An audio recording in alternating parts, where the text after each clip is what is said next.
Now, Chelsie, you're the first woman elected to the position of president of the Minneapolis Regional Labor Federation. So I think our viewers would like to know a little bit about the path that you followed in getting to this position. Well, 114 years of the Minneapolis Regional Labor Federation, and I'm the first woman elected and the youngest person elected into this position. And I, grew up in a time, in an era where unionism wasn't talked about in school. I didn't learn about it in school. I didn't grow up in a family that was a union household. Union wasn't something that you learned about or knew. So I think the fact that I was able to become a union member, become an active union member, and the president of this organization is a testament to the future of the labor movement.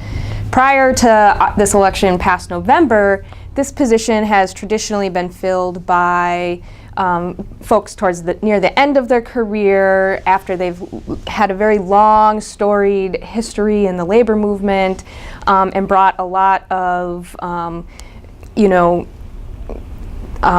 traditional union political experience into this position, and that's what grew it to what it is today, being a strong political organization.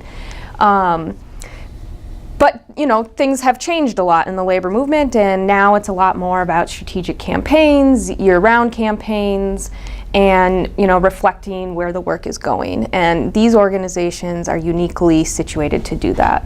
So my personal history is, I worked in the grocery industry for 8 years. The last 4 years of it was at a union store, in a union grocery store, a Union Cub Foods. And when I first started working there, I didn't even know I was in a union or anything like that. But my union steward, taught me, and he's like, well, I heard you have some interest in politics. You should meet our political director for our union. So I met the political director for the union, and they got me into my first union organizing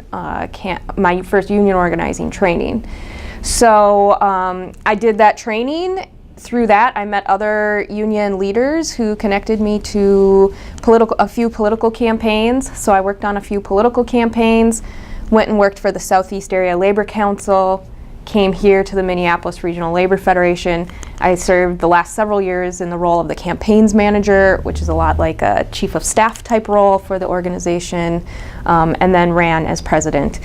And I think it's important to note that I had a lot of different mentors along the way, and a lot of very seasoned labor leaders who pushed me, who made me take risks, who took risks on me, and who invested in my leadership development. So it's not like I just did this all on my own. There was a team of people. And when it first came up that Bill was leaving, and people asked me if I was running, I was like, no way, like that doesn't make any sense. But then more and more people asked me to do it, and when you started to think about the work that this organization needs to be doing, the experience that I had, and putting it together, it really did make a lot of sense. And so, like, my encouragement to other leaders and to you all is, taking risks on the young people, mentoring them into leadership positions, and asking young people to do it. A lot of times we just don't come up with it on our own to take on leadership roles. We kind of have to be asked